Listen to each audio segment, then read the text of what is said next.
दोस्तों, स्वागत है आप सभी का इस YouTube चैनल पर जिसका नाम है फोकस ऑन लर्निंग 2.0।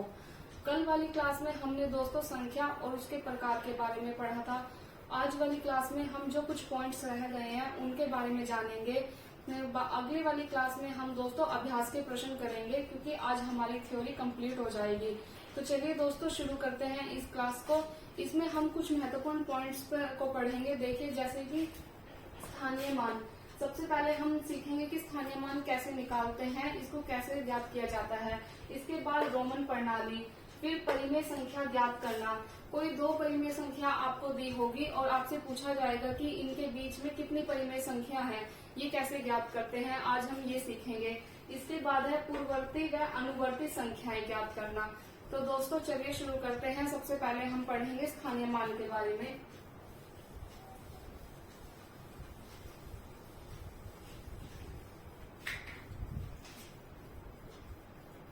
अंकों का ज्ञान।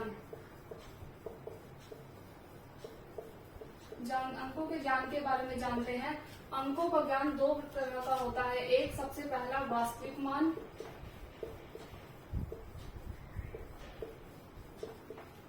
जिसे शुद्ध मान भी कहा जाता है,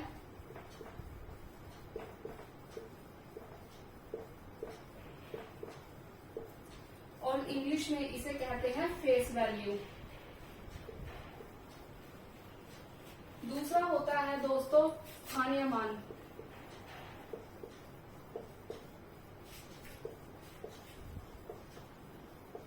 जिसे प्लेस वैल्यू कहा जाता है।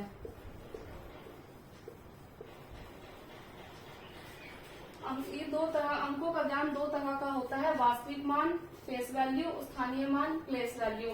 वास्तविक मान या शुद्ध मान क्या होता है? वह मान दोस्तों, किसी संख्या का वह मान जो कभी नहीं बदलता, वही रहता है, वह कहलाता है वास्तविक या शुद्ध मान। जैसे एक एग्जांपल से समझते हैं।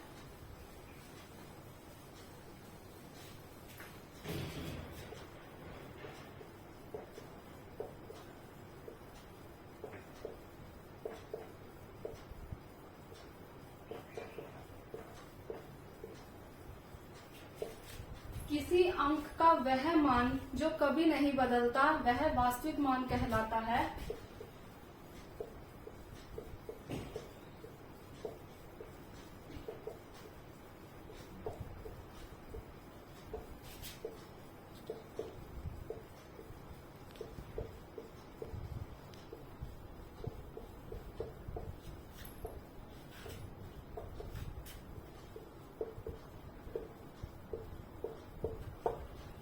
जैसे दोस्तों एक उदाहरण के तौर पर समझते हैं। मैं कोई संख्या लिख रही हूँ यहाँ पे।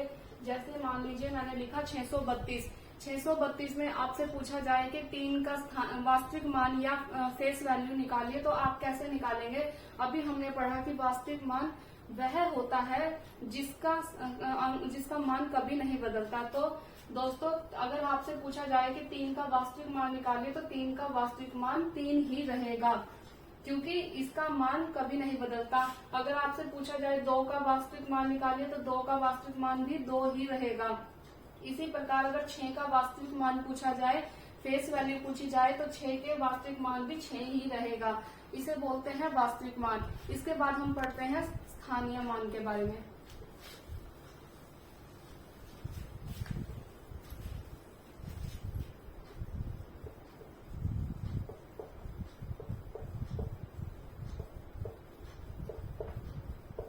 स्थानीय मान, जिसे प्लेस वैल्यू कहते हैं।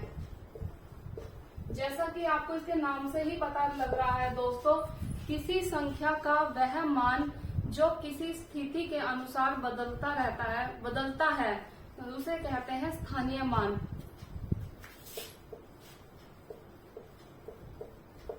किसी अंक का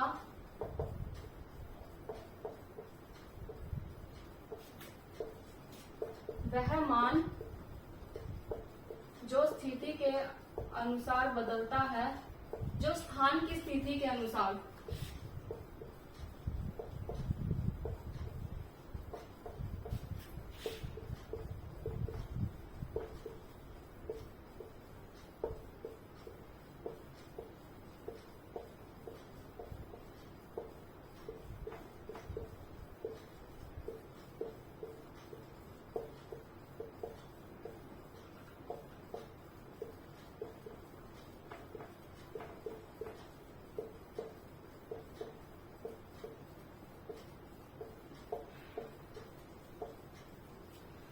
किसी अंक का वह मान जो स्थान की स्थिति के अनुसार बदलता है उसे स्थानीय मान कहते हैं। दोस्तों इसमें हम एक उदाहरण से समझेंगे कि कैसे उसका स्थान मान अंक का स्थान बदलता है। जैसे मान लीजिए हमने पहले उदाहरण दिया था 632, तो 632 में जब हमने उसका वास्तविक मान निकाला था और 3 का वास्तविक मान 3 ही रहा था, लेकिन इसमें ऐसा नहीं होता दोस्तों, इसमें अंक की जो स्थिति है उसके अनुसार बदलता है मान। देखिए सबसे पहले हम मान लीजिए 2 का स्थानीय मान निकालेंगे। हम ये देखेंगे कि 2 कौन से स्थान पर है, जैसे इकाई, ढाई, सैकड़ा, तो 2 इकाई के स्थान पर है, तो 2 की गुना किससे होगी, इकाई से, यानी 1 से, तो 2 गुना 1 2। इसके बाद हम निकालते हैं 3 का स्थानीय मान। दोस्तों 3 के कौन से स्थान पर है, दहाई के स्थान पर, तो 3 की गुना आप किससे करेंगे, 10 से, क्योंकि 10 क्या है, दहाई, तो दहाई के स्थान पर है 3, उसकी गुना होगी 10 से, तो 3 की गुना 10 से करेंगे तो क्या आएगा दोस्तों, 30। इसके बाद आप 6 का स्थानीय मान निकालिए। जैसे 6, अब देखिए 6 कौन से स्थान पर है, इकाई, ढाई, सैकड़ा, 6 कौन से स्थान पर है, सैकड़ा, और सैकड़ा क्या होता है, 100, तो यानी कि अब क्या आएगा, 6 गुना 100 यानी 600, तो 6 का स्थानीय मान क्या आया, 600। तो दोस्तों ऐसे निकालते हैं हम स्थानीय मान। इसे एक और उदाहरण के तौर पर समझते हैं।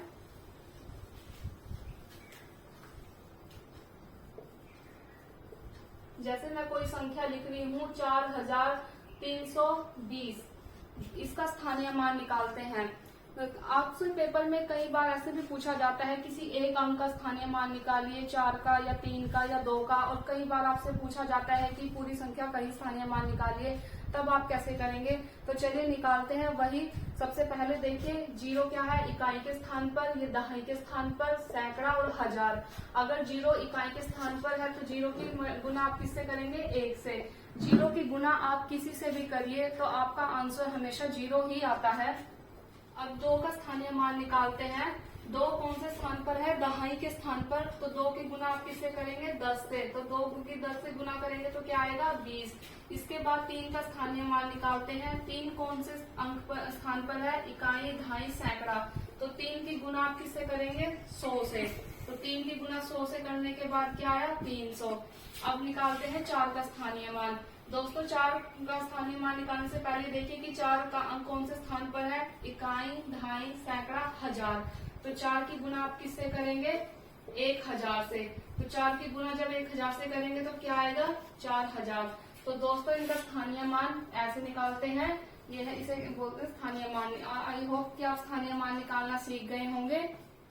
स्थानीय मान के बाद हम बात करते हैं रोमन प्रणाली की। रोमन प्रणाली किस प्रकार ज्ञात की जाती है, देखिए तो दोस्तों जो रोमन प्रणाली है उनको कुछ चिन्हों संकेतों द्वारा लिखा जाता है। वो चिन्ह क्या है, सबसे पहले लिखते हैं I, V, X, L, C, D और M।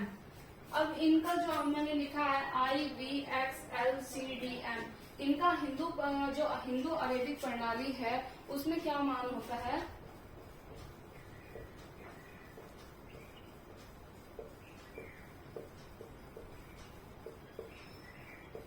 हिंदू अरेबिक प्रणाली जो हमारी है उसमें हम इनको कैसे लिखते हैं। I का मान क्या होता है हिंदू अरेबिक प्रणाली में, 1 V का मान क्या होता है दोस्तों, 5। X का मान क्या होता है, 10। L का क्या होता है, 50। C का क्या होता है, 100। D का क्या होता है दोस्तों, 500 और M का क्या होता है, 1000।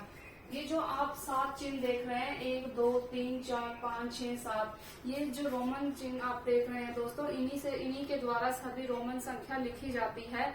ये चिन्ह आपको याद करने पड़ेंगे कि जैसे I का मान होता है 1, V का मान होता है 5, X का मान होता है 10, L का 50, C का 100, D का 500 और M का 1000। इन्हीं के द्वारा सारी रोमन संख्या लिखी जाती है। इसके लिए दोस्तों कुछ नियम हैं रोमन प्रणाली के जो आपको ध्यान में रखने होंगे। कुछ महत्वपूर्ण बिंदु है। सबसे पहले जैसे कि सबसे पहला महत्वपूर्ण बिंदु ये है, आप चाहे तो लिख भी सकते हैं। ये जो आप देख रहे हैं I, X, C और M, यहाँ लिख देती हूँ मैं I, एक्स, सी और एम, ये जो चार आप रोमन संख्या देख रहे हैं, इन संख्या की हम पुनरावृत्ति कर सकते हैं, यानी इन संख्या को दोहराया जा सकता है, लेकिन केवल सिर्फ 3 बार इन संख्या को दोहराया जा सकता है। इन संख्या की पुनरावृत्ति हो जाती है, लेकिन केवल 3 बार।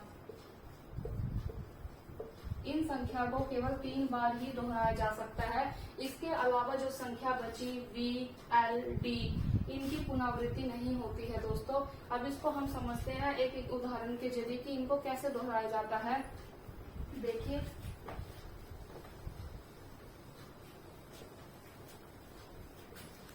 जैसे मैंने आपके सामने अभी लिखा कि आई, एक्स, सी और एम, इन चारों रोमन संकेतों की पुनरावृत्ति होती है। आई का मान हमने हिंदू अरेबिक प्रणाली में क्या देखा था कि 1 होता है। जैसे दोस्तों आपको संख्या लिखनी हो 3, तो आप संख्या जैसे आई का मान लिखेंगे, 1 का मान लिखेंगे आई, इस प्रकार आप 2 का मान लिखेंगे 2 बार आई। अगर आपको 3 लिखना हो तो आप इसका मान क्या लिखेंगे, 3 बार आई। अब दोस्तों यहाँ पर 3 बार आ चुका है, 1, 2, 3, तो इसके बाद आई की पुनरावृत्ति नहीं होगी। इसे केवल 3 तक ही लिख सकते हैं, इसके बाद हम इसकी पुनरावृत्ति नहीं कर सकते। मान लीजिए आपको 4 लिखना हो, तो आप इसको ऐसे नहीं लिख सकते कि 4 बार आई बना दिया, नहीं दोस्तों, इसको आप 4 बार आई नहीं लिख सकते हैं। इसकी पुनरावृत्ति केवल 3 बार होती है। इसी तरह बात करते हैं एक्स की। एक्स का मान कितना था दोस्तों, 10। अगर आपको लिखना हो 10 यानी कि 1x, अगर आपको लिखना हो 20 तो मतलब 2x, अगर आपको लिखना हो 30 तो मतलब 3 बार x। इससे अगर आपको 40 लिखना हो, वैसे ही जैसे अभी इधर उदाहरण से समझाया था दोस्तों, तो इसको हम 4 बार नहीं लिख सकते हैं। इसकी पुनरावृत्ति इसको केवल 3 बार ही दोहराया जा सकता है। इसके बाद हम बात करते हैं आई और एक्स की बात कर ली, फिर हम बात करते हैं सी और एम की। सी का मान क्या होता है दोस्तों, 100। तो यदि आपको 100 लिखना हो तो क्या आएगा, 1c।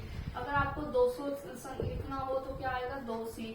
अगर आपको 300 लिखना हो तो कितनी बार c लिखेंगे, 3 बार।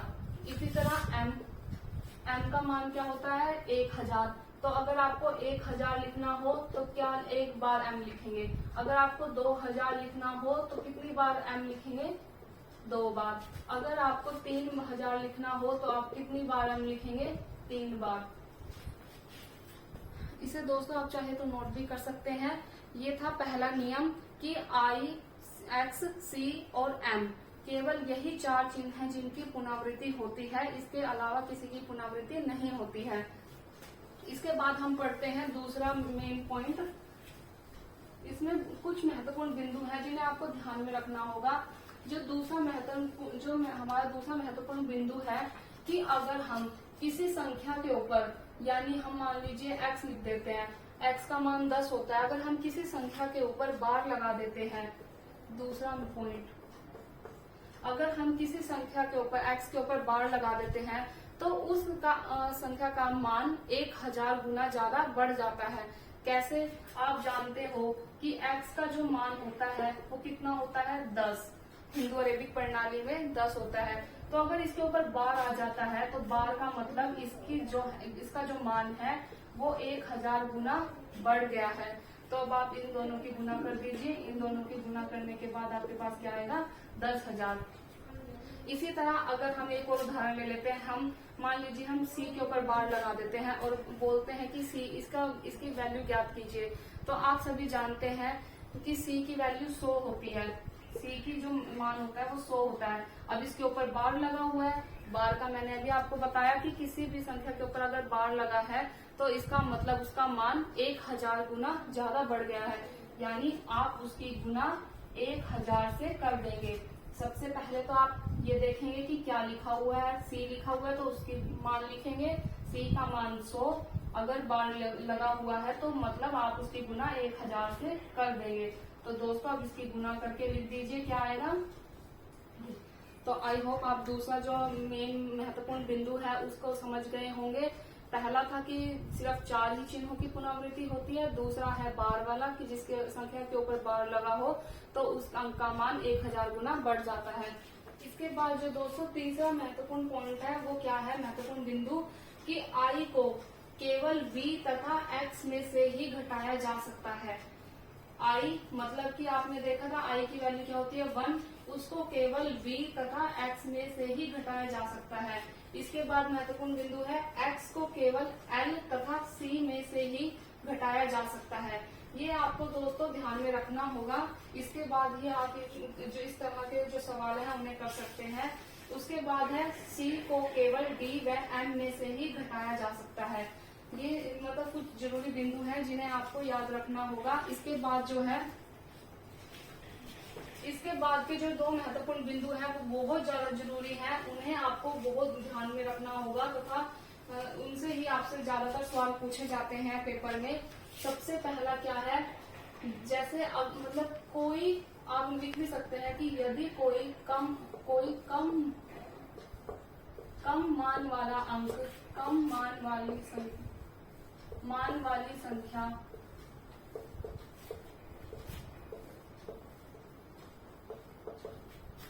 अधिक मान वाली संख्या से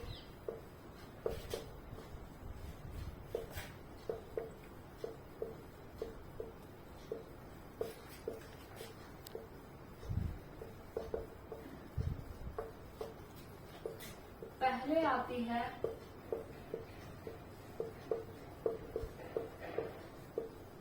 तो उसमें से घटाया जाता है।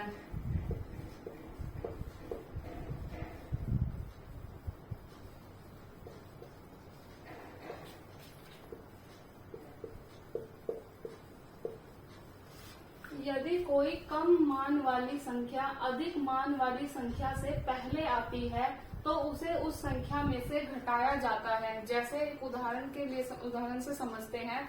जैसे मान लीजिए मैं आपके सामने एक उदाहरण लिख रही हूँ।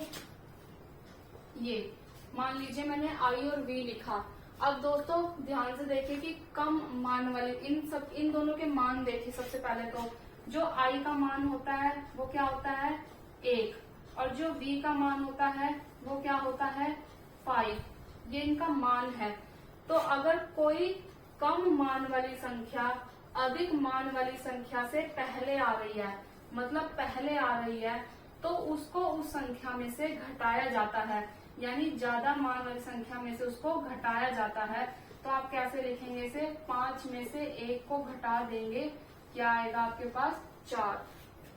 इससे आप समझ गए होंगे दोस्तों। इसे एक और उदाहरण के तौर पर समझते हैं। मान लीजिए मैं लिख देती हूँ i और x। देखिए दोस्तों सबसे पहले तो इनके मान देखिए क्या होते हैं। i का मान क्या होता है 1, x का मान क्या होता है 10। वही सेम नियम कि अगर कोई ये कम मान वाली संख्या है, ये अधिक मान वाली संख्या है। अगर कोई कम मान वाली संख्या अधिक मान वाली संख्या के ठीक पहले आती है तो उसे अधिक मान वाली संख्या में से घटा दिया जाता है। यानी कि आप 10 में से 1 को घटा देंगे तो आपका उत्तर क्या आएगा 9। तो ये था दोस्तों ये नियम कि यदि कोई कम मान वाली संख्या अधिक मान वाली संख्या से ठीक पहले आती है। इसके बाद बात करते हैं हम दोस्तों, अगर कोई कम मान वाली संख्या अधिक मान वाली संख्या के बाद में आती है तब क्या होता है। देखिए यदि कोई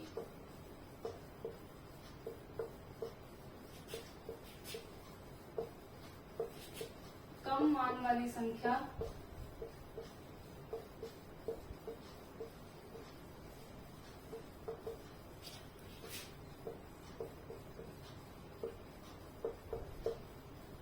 अधिक मान वाली संख्या के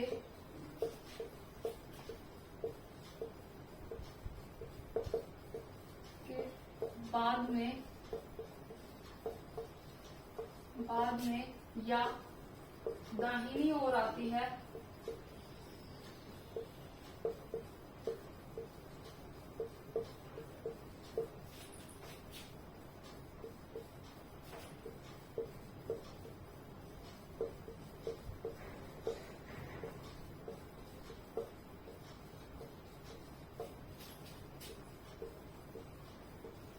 उस संख्या को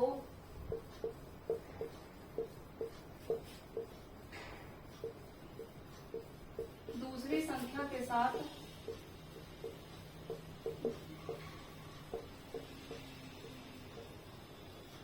जोड़ दिया जाता है।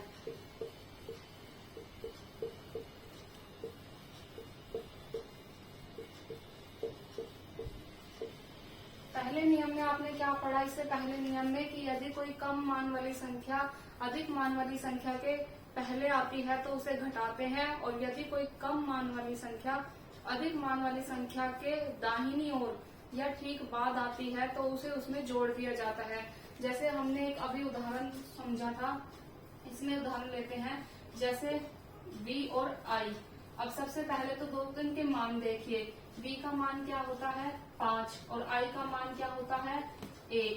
तो दोस्तों अगर कोई कम अंक वाली संख्या ज्यादा अंक वाली संख्या के दाहिनी ओर आ रही है, यानी बाद में आ रही है, तो वह उस संख्या में जोड़ दी जाती है, अब इसे एक और उदाहरण से समझते हैं।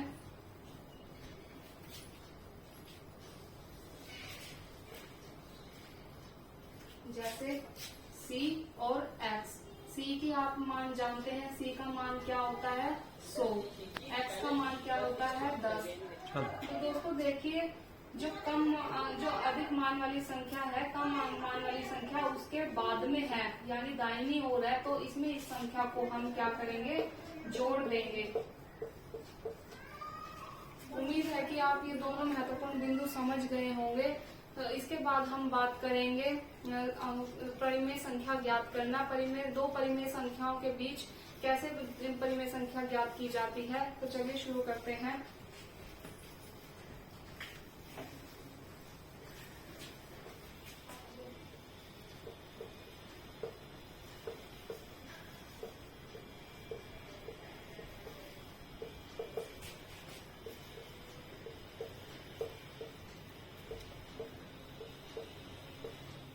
दोस्तों अब हम सीखेंगे परिमेय संख्याएं ज्ञात करना। अगर आपको कोई दो परिमेय संख्याएं दी हो और आपसे पूछा जाए कि इनके बीच की परिमेय संख्या निकालिए, तो आप कैसे निकालेंगे।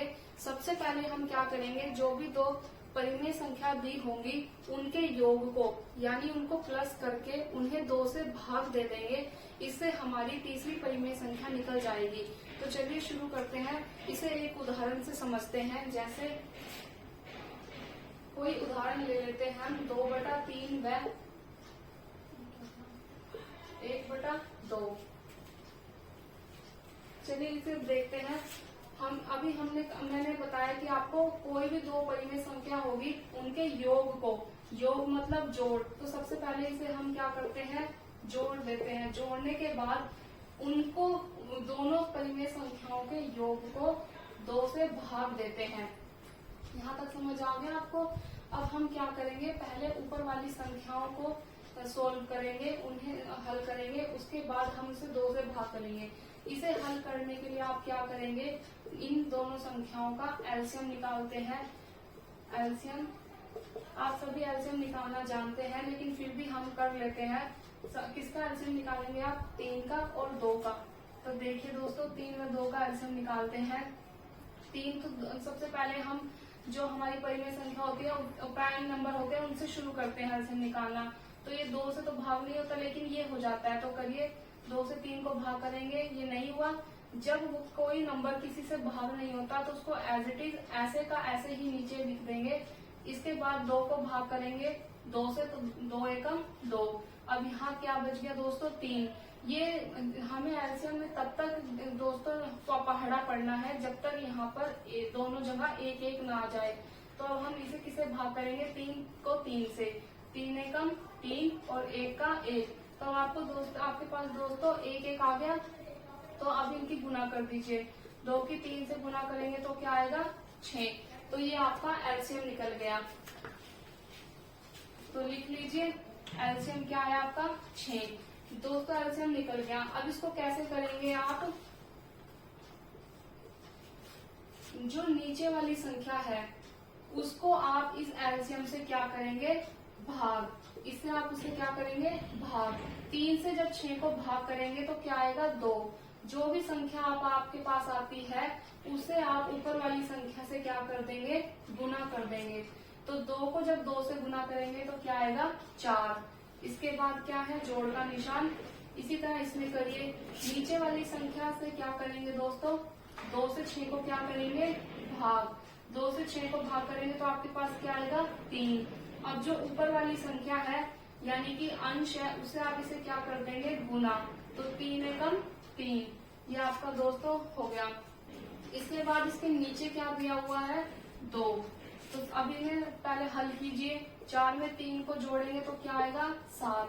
7 के नीचे क्या है, 6, और इन दोनों के नीचे क्या दिया हुआ है, 2। यहाँ तक आपको समझ आ गया है। आइए इसे अब हल करते हैं, इस 2 को।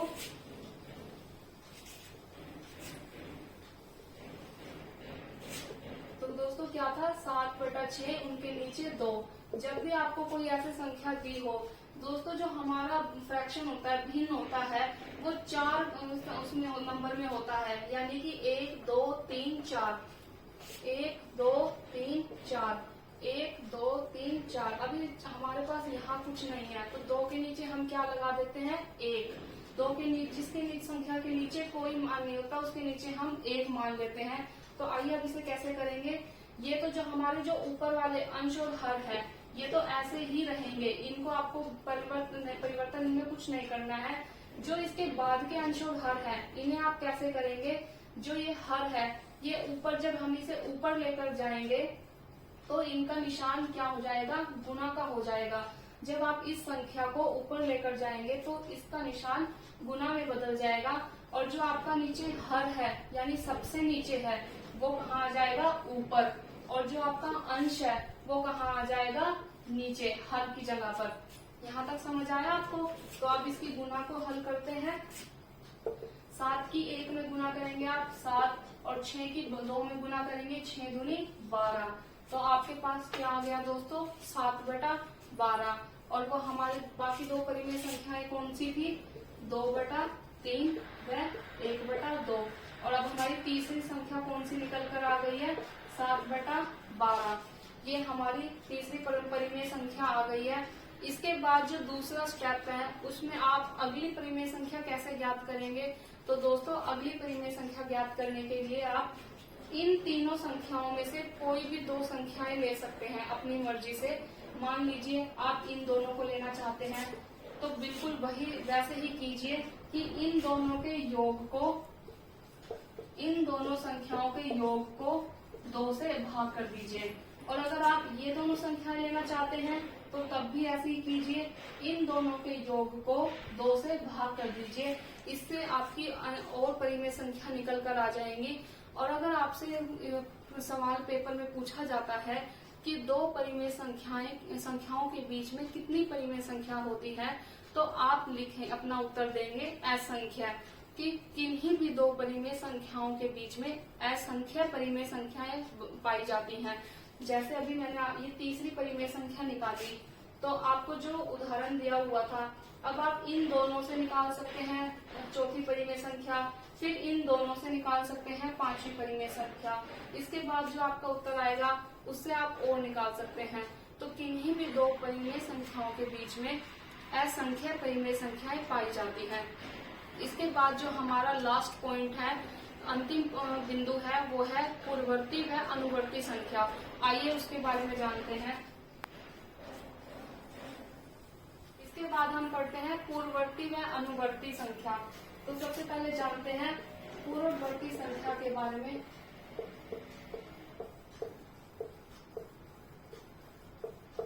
पूर्ववर्ती संख्या मतलब दोस्तों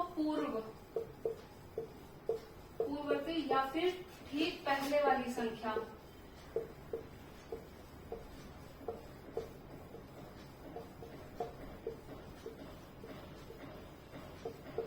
इसका मतलब है दोस्तों उससे पूर्व की संख्या या फिर ठीक पहले वाली संख्या। इसे हम एक उदाहरण से समझते हैं। मान लीजिए आपको 106 की पूर्ववर्ती संख्या निकालनी है, तो 106 की पूर्ववर्ती संख्या क्या होगी, इसे आप 2 तरीके से निकाल सकते हैं। या तो आप लिख सकते हैं कि 106 से ठीक पहले की संख्या। तो दोस्तों 106 से पहले गिनती में क्या आता है, 105। तो 105 क्या होगी 106 की पूर्ववर्ती संख्या। या फिर दूसरा तरीका आप क्या कर सकते हैं, अगर आपको कोई भी संख्या दी हो और आपको उसकी पूर्ववर्ती संख्या निकालनी हो तो आप उसमें से एक को घटा दीजिए। जब आप उसमें से एक को घटा देंगे, जब भी आपके पास उसकी पूर्ववर्ती संख्या आ जाएगी। इसके बाद हम पढ़ते हैं अनुवर्ती संख्या की। उम्मीद है कि आपको ये समझ आ गया होगा।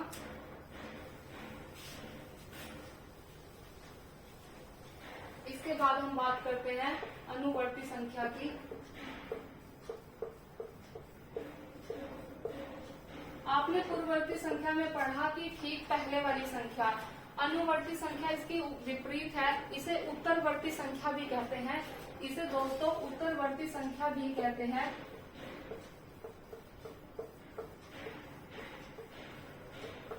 ये बिल्कुल पूर्ववर्ती संख्या की विपरीत है। उसमें आपने क्या पढ़ा था कि ठीक पहले वाली संख्या, और इसका क्या मतलब होता है, ठीक बाद वाली संख्या। इसका मतलब क्या होता है दोस्तों, ठीक बाद वाली संख्या। ठीक बाद वाली संख्या, जैसे हमने एक उदाहरण समझा था कि 106। अब हम समझेंगे कि 106 की अनुवर्ती संख्या निकालिए, तो ठीक बाद वाली संख्या 106 के बाद क्या आता है दोस्तों 107। और दूसरा तरीका आपने अभी देखा था कि हमने पूर्ववर्ती संख्या के ज्ञात करने के लिए उसमें संख्या में से एक को घटाया था। इसमें हम क्या करते हैं, अनुवर्ती संख्या निकालने के लिए इस संख्या में एक को जोड़ देते हैं। यह है इसका दूसरा तरीका। आप इस संख्या में एक को जोड़ दीजिए, तब भी आपकी अनुवर्ती संख्या ज्ञात हो जाएगी। तो दोस्तों आज की वीडियो में हमने 4 मेन जो महत्वपूर्ण बिंदु हैं, यानी कि परिमेय संख्याएं ज्ञात करना, स्थानीय मान निकालना, पूर्ववर्ती अनुवर्ती संख्या और रोमन प्रणाली संख्या को पढ़ा। आपको ये वीडियो कैसी लगी है कमेंट बॉक्स में कमेंट करके जरूर बताइए। और अगर आपके कोई डाउट है तब भी आप कमेंट कर सकते हैं। अगली वीडियो में मैं कोशिश करूंगी कि उन डाउट्स को क्लियर कर दिया जाए। आपको ये वीडियो अच्छी लगी है तो इस वीडियो को ज्यादा से ज्यादा शेयर कीजिए, लाइक कीजिए और चैनल को सब्सक्राइब कीजिए। Thank you.